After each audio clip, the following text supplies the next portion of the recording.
Hello, everyone. It is time to go over our final chapter. There is an epilogue, but this is the final full chapter of Fawn Brodie's No Man Knows My History.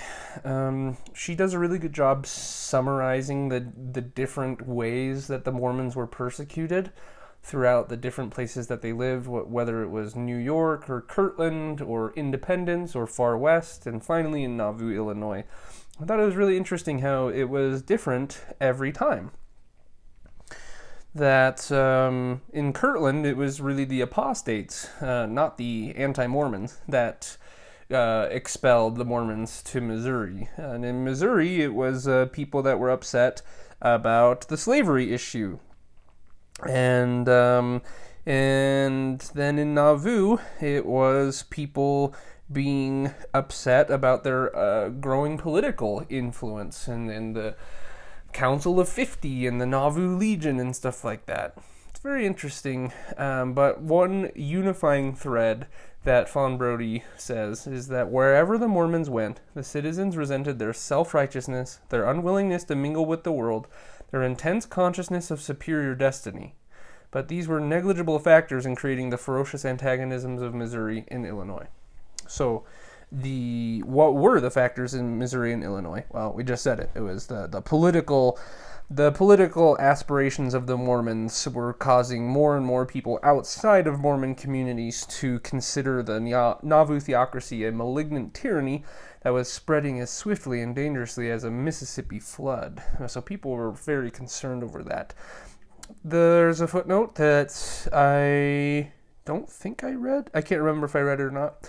But the Utah Mormons, the Salt Lake branch of Mormonism, deny that Joseph's son was appointed his father's heir and hold that the right of succession lay with the apostles. But the evidence that Joseph Smith intended young Joseph to be his successor is impressive. The narrative of how the church dealt with the succession crisis following the death of Joseph and Hyrum Smith is very interesting. A resource that I would point you to on that topic is Radio Free Mormon, a well-known podcaster in the Mormon universe, has a two-part series called Apostolic Coup d'etat, and it is a well-researched, well-presented argument in favor of, not an argument, it's a presentation depicting the ways in which Brigham Young used his power and influence to take over the church and become the prophet after and president of the church after Joseph died. Highly recommend Radio Free Mormon, Apostolic Coup d'etat, if you want to learn more about the succession crisis. I won't speak much more about it here. So it talks about how at the time Joseph was trying to escape, the Missouri River was flooding, as it does. I grew up in the Midwest in Omaha, Nebraska, in that area, and I've been to Omaha several times, of course. I've been to Council Bluffs, Iowa, right across the state border. That's where Winter Quarters is. That's a pretty famous Mormon site. It's maybe like lesser tier Mormon history location to Nauvoo, Kirtland, and like Palmyra, but probably like B tier importance. Definitely a springing off point for the Saints as they head to Utah. But that I grew up in that area, and the Missouri River is definitely a force to be reckoned with. And I lived there during one of the times that it flooded extremely poorly. Really, really bad flooding of the Missouri River in at that part of the country, and it was really scary. A lot of property damage. My family was far enough away that it wasn't a problem, but definitely saw the carnage that this powerful and mighty river could. So I can imagine the difficulty of crossing it at night, and just how much anxiety one would have to experience to try to do that. And you know that they were desperate if they were trying to cross the Missouri in a flood. Yeah, that would not be exciting to do. I think it's really sad that when they're discussing their options of whether they should go back, Joseph says that we need to go back and he says, if we go back, we're going to be killed. So he's nervous about that option. But Hiram says with this stubborn optimism, let us go back and put our trust in God, and we shall not be harmed. And so I feel really sad because all these times that Joseph magically healed people, he could not heal himself. That's what they say about Jesus, right? The Pharisees, he saved the sick, but he couldn't save himself. It's kind of the same thing. Hiram, who has been with Joseph, he's his brother, he's his blood, and he never lost faith in Joseph, whereas William Smith had his many scuffles and fallings out with the church. Hiram never left Joseph's side, and in fact would die with him in Carthage. So I just think it's sad because he has so much trust and faith that their fate, and he says, if we live or have to die, we will be reconciled. So it's not like he wasn't aware that death was an option, but I do think it's sad to see that he was so optimistic that the Lord would save them. If you come from my perspective metaphysically is that when we die, we cease to exist. So there is no, I don't believe in consciousness persisting after our brain and heart stop working. And so when you hear that, it's hard to hear people act as though God is playing a part in their lives, from my point of view, because people do make serious and drastic life-changing decisions based on those sort of belief systems. And for what it's worth, I guess it's good that they felt that God was going to help them out at the end of the day, but I think it's sad. There's an interesting comparison that I brought up myself in my mind as I was reading through about how Fawn Brodie talks about the difference between Governor Boggs and Governor Ford. Governor Boggs in Missouri, Governor Boggs in Missouri, where does she say? She's talking about how their methods were exactly opposite. So it says, Ford, though fearing and disliking the Mormons and believing Joseph Smith to be a consummate charlatan, was determined to a legal trial. But paradoxically, it was this very passion for justice that was to be Joseph's greatest danger. Boggs' very bloodthirstiness had been a boon because the Gentile champions rose up to fight it and save the prophet's life. But in Illinois, Ford was his only champion, and Ford was weak. So the comparison I have to draw between those two is with William Law and John Z. Bennett. You'll remember that John Z. Bennett exposes Joseph in the Sangamo Journal in 1842, I believe. And Joseph Smith is able to get the furor against him to calm down because he says, look at how hyperbolic this is. Do you really think that this is true? And the saints go, no, you're right, that's not true. But William Law says, look, I have been with Joseph, I love Joseph, but I want to reform the church. I want to change the church because I think that these things Joseph is doing is wrong. And that is what seals Joseph's fate with the Nauvoo expositor, because instead he dispenses with anger and hatred and instead goes for logic and reason in saying, we believe that these things need to be exposed because Joseph is committing harm to these people and the people deserve to know about it, rather than saying Joseph is the worst man to ever live. So I think it's interesting how different people's reaction to people can have life-changing consequences. Of course, the takeaway for us, I think, is to remember, again, the same story throughout all of the Mormon persecution. Imagine how the history of Mormonism would be different if people were willing to say, you know what, these neighbors are really annoying and we should be concerned about their growing political influence, but we're Americans and they have just as right to be here as we do, and we'll work it out together. Couldn't we all be like that? There's a ton of phobia in our world today. Think about it. So much xenophobia, so much Islamophobia, so much phobia of LGBTQIA plus affirming spaces, and those phobias lead to hate. There's anti-Semitism is on the historic rise in the United States and throughout the world. And why should it be like that? Why do we have to look at our neighbors and do anything more than, if they're annoying and obnoxious, but why do we have to paint ourselves with blackface and murder other people? It just doesn't track with me. And it shouldn't with you either, I would hope. So Joseph says to Governor Ford in response to Governor Ford, it says, look, you destroyed a printing press, and like one of the main things that makes America great is the freedom of the press. And so I can't really help, my hands are tied in that sense, because like I don't want to defend you. You shouldn't have broken down the Nauvoo Expositor Press. And Joseph says, could we suffer a set of worthless vagabonds to come into our city and right under our own eyes in protection vilify and calumniate not only ourselves but the character of our wives and daughters? Why is it now that only Joseph Smith, that he cares about the tender hearts of the wives and daughters, when he's the one that has been absolutely massacring all the trust that Emma Smith has had in him? This is so frustrating to hear Joseph say, because he says, there may have been some better way, but I confess I could not see it. And so we just had to burn down the Nauvoo Expositor. This is so... Joseph just looks so bad here, in my opinion. He does not come off well, because he's willing... And look at how he speaks about William Law and these people that go against him. A set of worthless vagabonds.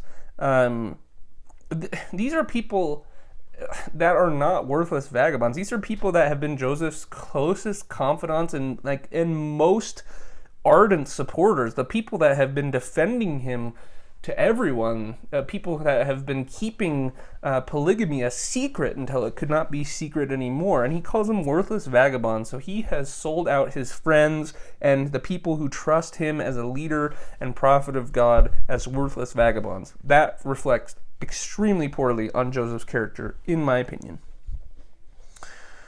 So the narrative that's taught by Mormons is that Joseph Smith was a martyr, that he died innocently and should not have died, and was killed by a murderous, bloodthirsty mob. He was killed by a bloodthirsty mob. Is he a martyr? A martyr is someone who dies because of an ideology. That's my definition. I'm sure Webster's may have a little bit more detail, but suffice it to say, when you think of someone who's a martyr, there's martyrs in the scriptures. Of course, in the Book of Mormon, there are plenty of martyrs who are willing to die in the pursuit of their missionary efforts. Stephen is famously martyred in the Book of Acts. He's stoned by the Pharisees, and then, of course, he sees Jesus on the right hand of God. So there are martyrs, or people who are willing to die for a cause that they believe is just, and that the cause of their death is directly as a result of them standing up for that cause.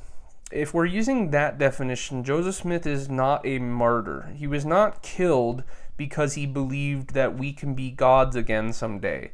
He was not killed because he had a different idea about the nature of the Trinity than other theologians. That is not why he was killed. He was killed because a bunch of really horrible, awful men, probably under the influence of a great deal of intoxicants, decided that they had had enough with the process of due law and a fair trial, and decided to do frontier vigilante justice to kill a man that they thought represented a great threat to their freedom and their country. Joseph Smith deserved to go to be put on trial for all of the crimes that he committed, most notably the destruction of the press that made the Nauvoo Expositor. The apologetics for this are interesting, and I haven't studied them with a great deal of scrutiny, so I won't get into them. I don't like to put down apologetics unless I feel confident that they're flimsy. But my memory serves me correctly, there are apologetics that serve to justify Joseph burning down the press. You know, it was a thing that happened a lot it's kind of the same justification for polygamy. You know, it's like, people burning down presses happened all the time. I've definitely heard people say that. But suffice it to say, Joseph did not deserve to die at the hands of a bloodthirsty mob. Nobody does in America. Under the constitutional law, people have a right to have a fair trial and to be represented justly in the court of law in front of a jury. They have a right to be tried in front of a jury. And so I don't think Joseph Smith deserved to die, but I do think he deserved to be charged with those crimes as the leader of Nauvoo and who ordered that crime to be perpetrated. And but here's some other things that make it difficult for you to say that he was a martyr. One of them being that within minutes of the mob finally reaching Joseph, he does send out an order via horseback message, telegram, however you say it, that he wanted the legion to come out, break in the jail, and save him at all costs. That is not something an innocent person does. You can't do that. Just as much as it's illegal for you to break, as much as it is illegal for you to break the law and kill someone without them getting a fair trial, it's also illegal for you to tell your entire militia, which is like not just a group of poorly trained people. You're talking about like well-trained militiamen to come break you out of jail. Now, don't get me wrong. I don't blame Joseph Smith. Like, if I thought that I was going to be assassinated, and that was my last option, I don't necessarily blame him for doing that. But it kind of throws a wrench in this narrative that he was just a lamb to the slaughter. You know, he was going to stir up the army, people that thought he was a prophet of God, to commit whatever war crimes necessary, however much blood had to be spilled. Joseph Smith was willing to do it, and I think that does not reflect on him well. The other thing is that they did have pistols, and they did shoot those pistols. He unleashed his entire clip of 6 shot, and it says he found 3 targets. And so innocent people who die, as in all the stories of martyrs I ever heard, they're usually innocent, or they're not able to fight back other than with their words. Martyrs are stoned, they're burned at the stake, they're crucified upside down. But usually a martyr doesn't shoot people, and if I'm going down, I'm taking you with me. That's, again, it's complicated. I don't want to defend the people that were killing Joseph Smith. I think I've made it quite clear that I think their position is indefensible. But on the other hand, I also don't really think it's fair to call Joseph Smith a martyr, because he wasn't killed because of his ideology. He was killed as a result of the fanatic anger that was whipped up as a result of him burning the Nauvoo Expositor, as well as the rapid influence that the Mormons were gaining in the Illinois state legislature. That people were worried that the Mormons were going to exercise undue influence and set up the kingdom of God. That is not the same thing as not liking Joseph Smith because he has a different theology than you. And so that's my argument for why I don't think it's really fully satisfactory to call him a martyr. You can come to your own conclusion, though. This is a really interesting moment when Willard Richards, one of the scribes that's been with Joseph basically for a very, very long time, and he has followed Joseph through all of this, and he's in the jail with him. Basically Joseph says to him, he's basically like Samwise Gamgee from Lord of the Rings. Like this, you have to imagine this dude has seen some stuff, and this is probably one of the people responsible for obfuscating so much of the personal records of Joseph Smith that made it easy for him to wiggle his way out of a court sentencing. So this guy's done a lot of favors for Joseph Smith, but it has to be said, whether you believe Joseph was a prophet or not, it says something about him and his charisma that somebody that close to him was willing to stick with him to the bitter end. You have to give credit where it's due. I think that it says a lot about Joseph's character, that despite all of his numerous failings, there was a person that had seen him at all of his heights and lows and still stuck by him. That's a loyal person. I think we can give credit where it's due. I do think it's a matter of extreme irony that within 24 hours of being assassinated, Joseph was drinking wine in a final departure from the word of wisdom. It's so important for people with the conception of modern Mormonism to understand that not all Mormons believed that the word of wisdom was a commandment that you can't obtain exaltation without. Today, it is absolutely you cannot get a temple recommend without abstaining from alcohol. Back in that day, the word of wisdom was given by, it was persuasion. It was a good idea, but it was not a commandment. So Joseph has some wine, and he's about to get decapitated. Holy cow. He gets shot, and he falls out the window, and everyone is not satisfied with that. The guy gets his Bowie knife out and is going to give him the old Laban in the Book of Mormon treatment, and suddenly there's this miraculous story of the clouds departing and the ray of sun bearing down as Gandalf comes down on the east on the morning of the 5th day, and suddenly they are afraid and shaking in their boots. Whether that story sounds a bit exaggerated, but for what it's worth, I think I don't really appreciate anyone being decapitated, so I'll go ahead and say that much. That's all. This is the end. There is an epilogue, so stay tuned for that. But I really appreciate that if you've been reading this far. There is a supplement at the end of the book. Past the epilogue, there's an entire series of appendices.